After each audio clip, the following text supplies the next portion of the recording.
Welcome to Season 3 of the Knack for Business podcast. Over 250 episodes strong, we're here to ignite your entrepreneurial spirit with fresh insights, networking gems, and creative strategies that elevate your game. Are you ready to discover what your Knack for Business truly is? Your hosts are Bernie Fransgrote from Creative Insight and Wayne Pratt from Motivate You Inc. Today's topic is the ripple effect of alignment, leading your team with confidence. The question from the audience: how can I create clarity and alignment in my business so I can reduce overwhelm, improve team dynamics, and actually enjoy the growth process? And that's what our guest today is going to be talking about. Camilla Bignell, Better Relationships, Better Business. Camilla is a seasoned expert in business alignment and team dynamics with over 30 years of experience helping service-based business owners and teams create clarity, ease, and meaningful progress. Having 17 years running her family business alongside her siblings, she understands firsthand the challenges of growth without alignment and the missed opportunities it can bring. Today, Camilla is dedicated to helping businesses align their goals, resources, and values to foster harmony, reduce tension, and unlock their full potential. Camilla, welcome. What's your favorite quote or saying? That's a tough one, Bernie, because I love quotes. I have so many that I love, but I think Maya Angelou sums it up with, do the best you can until you know better. Then, when you know better, do better.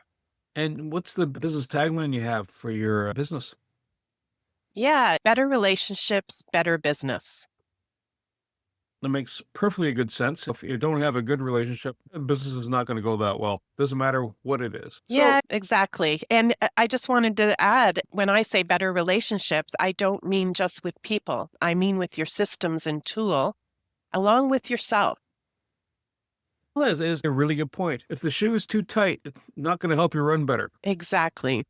So you ran your family business and there's challenges that came up. What were the alignment issues that you were discovering? What were you finding as the friction points? I would say that my parents were both successful in the corporate industry. My dad retired early, and the company that my mom worked with had been bought out by a U.S. manufacturer. I didn't realize at the time that they had this employee mindset. So I don't think they really had this long-term vision for the company other than let's pass it down to the kids and everything will be rosy. Unfortunately, as parents with the best of intentions in mind, I don't think we started on the same page. We had different abilities and we weren't focusing on our strengths. We were acting more like siblings, and he did this and she did that, and it just was not a productive environment at all. And so when you have your energy focused in the wrong place, it ripples out and affects everything else. And that's not to say it was all bad. We had good and bad times. We actually grew the sales, grew the business, but we were so focused on some of the negative and taking the positive for granted that it became our demise after 2008. It's interesting you'd mentioned that you're taking it for granted, the positives, and just focusing on what's not shiny. I really like in your bio, you talk about your circle of strength. Unpack that for me. Yeah, it's actually just in the last year that I've unpacked that. And really what it's all about is we each have a circle of strength as a business owner, and even in our life, some type of framework that you're going to use for whatever it is you do, whether it's in business or life, the relationships that you have, and that can be with other people and yourself, and then the tools that you use. For instance, I have a newsletter that I create and I tie in cooking with it because I love cooking. So if I wanted to make an omelet, I have to have a frying pan. And it has to be the right kind of frying pan so the egg doesn't stick to the bottom. Business owners who say, oh, that didn't work for me, it's because you've tried a system that might have worked for someone else and maybe works for several people, but maybe it just needs a tweak or refinement to work better for you. We all have different personality traits, characteristics, work styles, and that all ripples out and affects how you're going to perform in your business. And then the other part of I think I mentioned the circle of strength, also the people part. So, yeah. So, how do you help owners to identify these key areas where their circle of strength needs help? If you already know, I'm really good at talking to people, all right, how do you identify the pitfall areas that they might try to shove under the rug? Yeah, I love when I talk to a potential client and actually people. I love trying to understand people. When I talk to them about their business, I try to understand what's going well and then what's not going well. And it's not just talking to the business owner. That's why I like to work with small business owners and their small teams, less than 10 typically. I've worked with teams of 20 and 50 as well. But it's understanding everyone's perspective and reading between the lines. You start to see the strengths that people have. I have an assessment tool called Strength Finders 2.0, and they suggest that you focus on your strengths, not your weaknesses. When you start figuring out the strengths, you can actually align the strengths so that everyone complements each other. I wish we had known that in the family business, rather than the backstabbing and worrying that someone's going to outshine you. You each have your lane and you know what your strengths and your purpose and focus is. How do you ensure that you have enough circles of strength? It sounds like you're coming together, almost making a pillar or a series of pillars to put the roof up to make it run. And if Exactly. you have your circle and your colleague has the same circle of strength, right? Where do you figure out what's missing? How do you fill the gaps, the voids that aren't in the team right now? Yeah, my answer to that would be that all too often we think things in business and in life are linear, and they're not. They're cyclical. So I'm not going to get it perfect this time around. I am striving for excellence, as we all should. But excellence and perfection are not the same thing. As Maya says, when you know better, you do better. So I'm going to do my best attempt now. And when I come back around to that, for instance, let's use our ideal client, that exercise in business, as an example. Okay. I don't have it perfect yet. And things are going to happen in the next week, month, year that are going to affect my ideal client with the people that I do work with. Each time that I have an experience, was it a good one? Was it a bad one? How did it contribute to the progress? How did it take away from my ability to create progress? It's just little shifts each step of the way. And that's why clarity is so important, because then you get the alignment. I really like what you talked about alignment. I find talked about more than understood. Why don't you tell me what alignment means for you and your client? Yeah, I'm going to start with values. Okay. Growing up in the 70s, I unconsciously was taught about values, but to be consciously aware of the values that matter most to you and what you're willing to compromise on and what you need to take a stand for are totally dependent on the values that you have. So when you're hiring a new team member, when you're working with clients, those values need to align to have a successful relationship. If I have a value of authenticity, then to work with a fake client or an employee who is fake and lies and cheats, that is never going to be a fit. It's going to cause a problem. And that situation takes away from the brilliance of all of the people contributing in the business and to the business itself. The way you just described that, it's a level of intelligence behind the scenes, right? Emotional intelligence. Do you find that the clients, when you're reaching out or they're talking to you and they're going, we're lost, we're having a bit of chaos, is it that their emotional intelligence hasn't picked up on it and you're actually tweaking it for them? Or what are the steps you're involved with when you're in that space? What I would say is that it's little awarenesses, it's planting seeds. It's not that they don't have the emotional intelligence. Sometimes they're completely unaware because they're so close to the situation that saying you can't read the label from inside the jar. or you can't see the forest for the trees because you're right in it. And so it's just little awarenesses. I have one client who refers to me as the no judge, gentle nudge coach. Well, I That's like thank you. What good will it do for me to say you're wrong? It's better to plant little seeds and let them have this awareness that, oh, this doesn't fit for me. That is how my emotional intelligence has unfolded. And I can tell you in situations as a child, teenager, young adult, whatever you want to say, I had situations where when I felt backed up against the wall, I either burst into tears or I got really mad.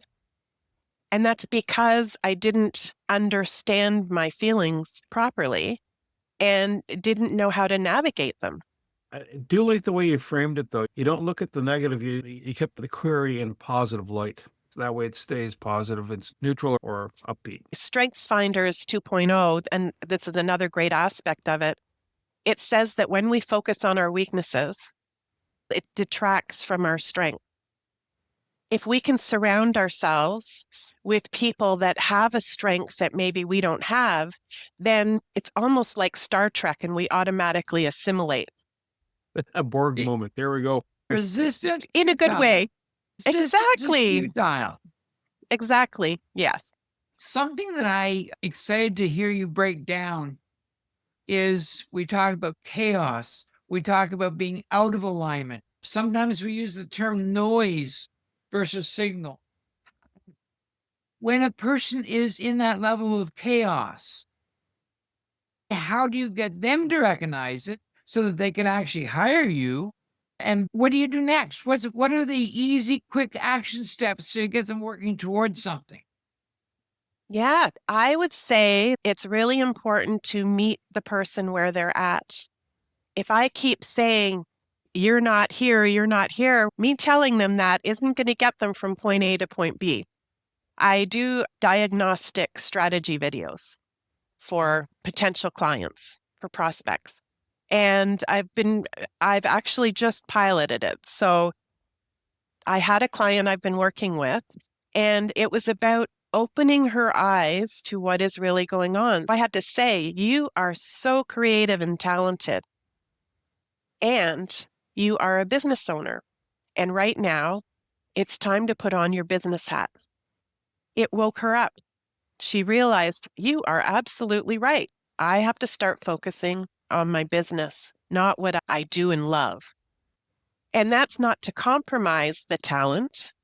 What I try to do is help bring out the best in the left brain and right brain of the person, the business, the team.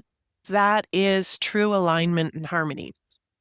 You've mentioned StrengthsFinder 2.0. What other tools do you capitalize on to help people? Obviously, dialogue is important. What are the tools you bring into play to help them do the assessment, get them to see the light, and make sure they're on the track they're supposed to be on? One of the best tools I am finding, and now I'm starting to intermingle a couple others with it, but ChatGPT is one of my favorites. When I first started using it, you'd get these prompts that you were given by the people teaching you how to use chat. And I found that the answers were quite robotic. And what I found was if I infuse my genius of what I know about people and processes, my experiences, along with my emotional intelligence, my human insight, then we have a powerhouse team. I actually refer to chat as my brainstorming buddy and strategic partner. I didn't know if it was run by a right wing, left wing. So what I decided to do was tell chat, I want your opinion, but I want other perspectives around this idea. And that way I could make my own informed decision about what was right for me or my client and not right for me. I started sharing that process with some of my clients, and it has really helped them grow in ways that you wouldn't imagine. For instance, self-awareness, self-compassion, understanding other people. So that is one of the most powerful tools, I would say. And I've started now tying in perplexity and using Perplexity a little and then bringing it back into ChatGPT. It's interesting you're using both AIs to drill out Mhm. information, and then one crafts something, and then you go, okay, based on the following. That's pretty smart. Do you use Thank you. any modules inside ChatGPT? Like, there's a couple of them that are in there that if you look, you can ask a straightforward question, or there's a kind of a silo where, let's say you're doing marketing or you're doing content writing or a script for a video. You'll find them and you go, okay, there's a couple of them with good ranking, and then you fire some stuff in there, and it's aimed better at the result. You still have to create a context. Do you use anything like that? When you say, are you referring to custom GPTs? Yeah. Yeah, I actually have plans to create some of my own for specific things that are repeatable in business that my partner and I can use. Some of them I have found that they're not giving me what I want. So you have to be careful. You have to be willing to play and then learn from that and how can it be better and do better. And you mentioned context. That is like all capitals, context, really important with generative AI. Oh, yeah. Oh, yeah. Camilla, you're younger than me, but the guy who I think started this process would have been Ziegler, who talked about the checkup from the neck up. You mentioned family business, and I find family businesses grow using the same tools till they don't.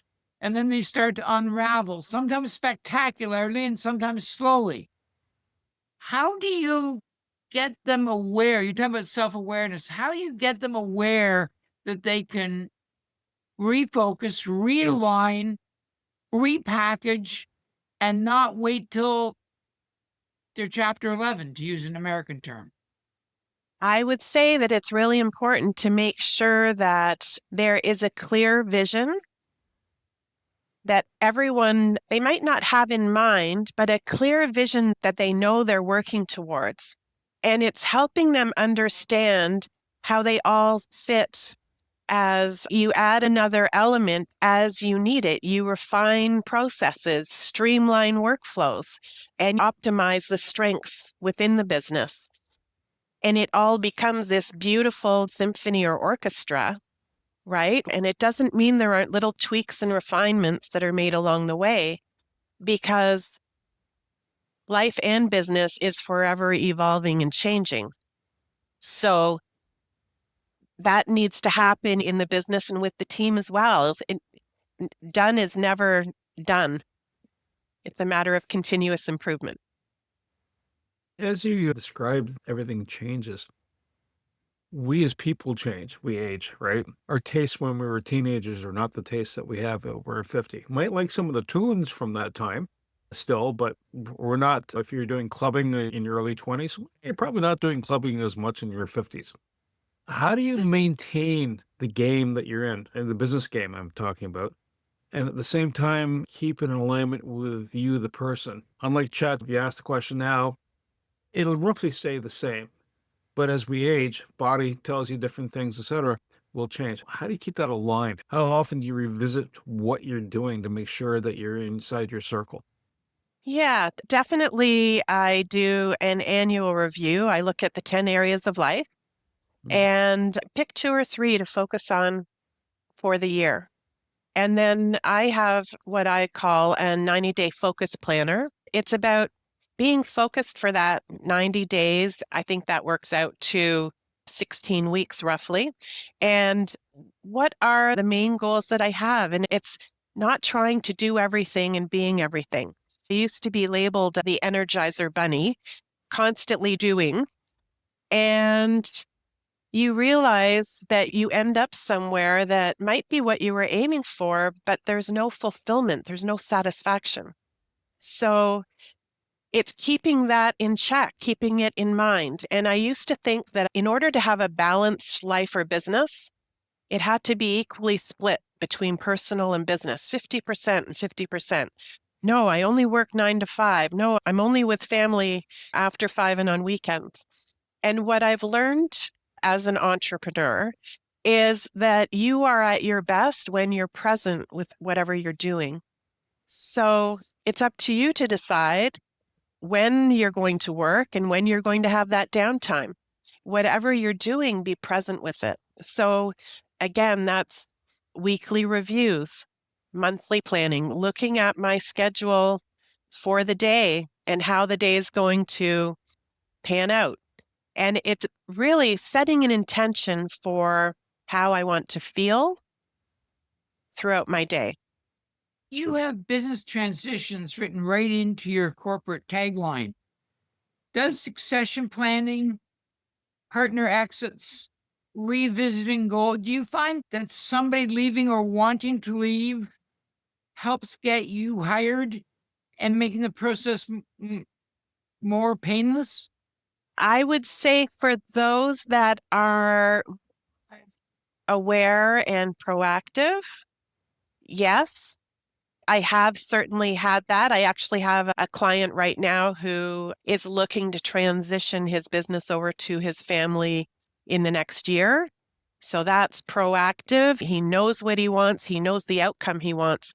Quite often what happens is I'm brought in because there's a pain, because there's a challenge. There might be some conflict or a little bit of chaos going on, as much as people don't like to admit that.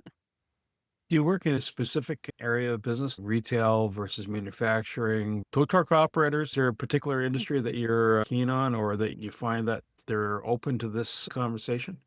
I think the industry that I love, and it's rather broad, but it is the service-based industry. Because quite often the service-based industry relies on the people providing the service.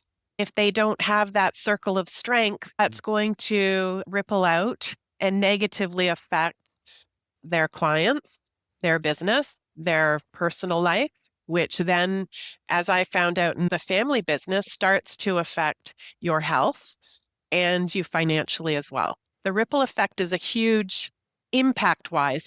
I find a disproportionate amount of entrepreneurs have ADD.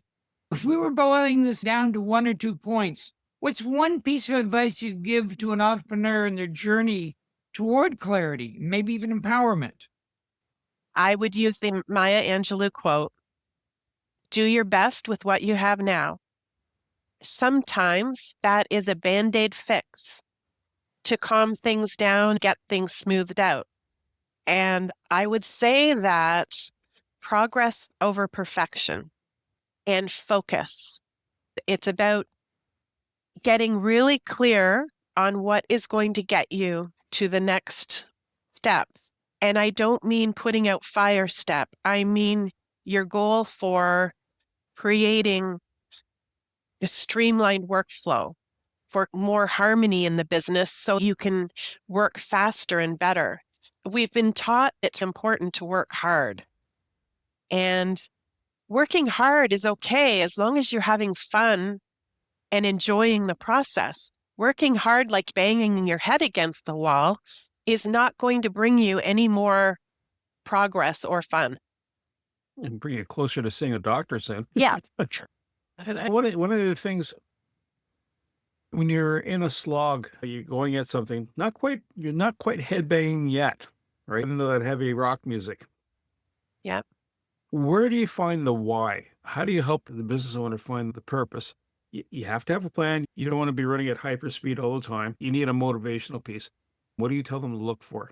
That's funny. I can't give you a one-off answer because we are all different. One of my strengths is individualization, so I can put myself in their shoes. It's really important to understand your purpose. Sometimes, if a business owner doesn't have clarity, they may think their purpose is one thing, but it's actually another. And so it's getting down to what that real purpose is and getting everyone in the business to buy into that and creating a vision that ties in with that purpose. Vision is a dichotomy. You have people teaching, have a 10-year vision. Sometimes people who are in that chaos mode, they can't even see to the next week. So what's the vision that you have right now? And then how do we build on that? in incremental steps? How do we build on that so that as we're working together, they have a broader vision of maybe the next 6 months, then the year, 3 years, attainable, yet something that you strive for at the same time. That's actually, yeah, I can see that. It depends. Not all situations are the same. The feelings could be the same, right? Absolutely. At the end of the day, what are the tells that you're going to advise people to look for that say, hey, I've hit a moment and I should seek outside help? Because that sometimes is the hardest thing for people to do, right? I talk with my spouse quite often. She says, we should go see somebody. And my internal male voice goes, no, I think we're good. We'll sort it out. But that's not best advice. Am I being pragmatic or am I just putting my head in the sand? How do you help them get the head out of the sand? What should they look for to pull the head out of the sand? Yeah, it's ultimately, if someone had have said to my family and I at the beginning when my siblings worked there already when I was brought into the business, and if someone had have said to us, why don't we all get together so that we make sure we're on the same page with the same vision so that we can optimize each of your strengths? I would have been so excited about that, but I didn't know what I didn't know, and my parents didn't know what they didn't know. Is there a flag? Even if you're just frustrated, and I hear you. I don't know everything, but at a certain point, you're going, there's something missing here. I just can't put my finger on it. So how do they trigger on that? How do they come to that concept? It might take a week or two or a month, hopefully not a whole year, because then there's a stress test involved in that, both medically and physically. Is there some other way for them? In my experience, it works best when people are aware that they want to create win-win scenarios. Yes. It's not about me winning and you losing. It's about how can we set things up in the best way possible so that the employees win, the siblings win, and the clients win, the clients that you bring into the business, because that all ripples out and affects our economy, our healthcare, like I talked about before. So it's really, if you have owners or shareholders that ultimately they want the best for everyone involved, then you're going to be able to move forward. And if you don't have that, or if you have someone that thinks they know everything and can do everything, then it's simply not going to work. Being a solopreneur still requires a village. You can't do it all on your own. You mentioned wanting to work with service industry professionals. Is geography play much of a role? I know we're all on Zoom here, so we can go anywhere, but do you tend to focus more on one geography than others? And if somebody does say, hey, I need some help, how do they reach you? I would say the best way to reach me is through LinkedIn. And geographically, I typically work with clients in the US and Canada. When I went into the online business world in 2012, actually the end of 2011, I went in more as a virtual assistant because I was trained as a word processing manager back when they first introduced it. I just went back to something that I knew. I realized quite quickly my clients weren't respecting the experience that I brought to the table with all that I'd learned over the years. Then I got certified as an online business manager, and then I became a business coach. So it's been a progression. If someone wants to reach out to you, Camilla, how do they get a hold of you? What's the best routes? LinkedIn would be the best way to get a hold of me. I want to say thank you to Camilla Bignell, my co-host Wayne Pratt, and you, the Knack for Business listeners. So if you're finding that you're not having a complete win-win all the way around, yourself, your crew, and your clients, that is a flag. It is a big flag. And that's when you reach out to Camilla through LinkedIn. To reach the podcast hosts, email them at info@creativeinsight.com or by the website creativeinsight.com, spelled KREATIVINSIGHT.com. To reach Wayne at his email, wayne@motivate.uca. That is MOTIVE. The numeral 8 and the letter U.ca, or his website, motivate.uca. If you would like to be a guest on this podcast and share your knowledge, let us know. We would also appreciate your feedback on the content or format. Check the show notes for more details. For these podcasts, we like to acknowledge the support and thanks to the following people. Carl Richards from Podcast Solutions Made Simple, a renowned podcast expert. Fred Crouch, who is the Property Wizard podcaster, where Bernie is a co-host. Javan Strika from At Hive, Melanie Weber, Bernie's invaluable business partner, and Wayne Pratt from Motivate U Inc., who serves as both a coach and co-host. Disclaimer: the Knack 4 Business podcast episodes are meant solely for educational and general informational purposes. The information and opinions contained within are not intended to be professional advice on any subject matter. The thoughts, views, and opinions expressed by participants are their own and do not represent the views of the podcast hosts or any affiliated organizations. This podcast is not a replacement for consulting with certified experts in your area who possess knowledge of your unique situation. The hosts of the podcast, along with any participants or affiliated groups, do not take responsibility for any actions taken based on the information presented in this episode. It is recommended that individuals seek guidance from their personal advisors in fields such as accounting, law, or other pertinent areas prior to undertaking any actions or making decisions that may impact their financial, legal, or other aspects of life.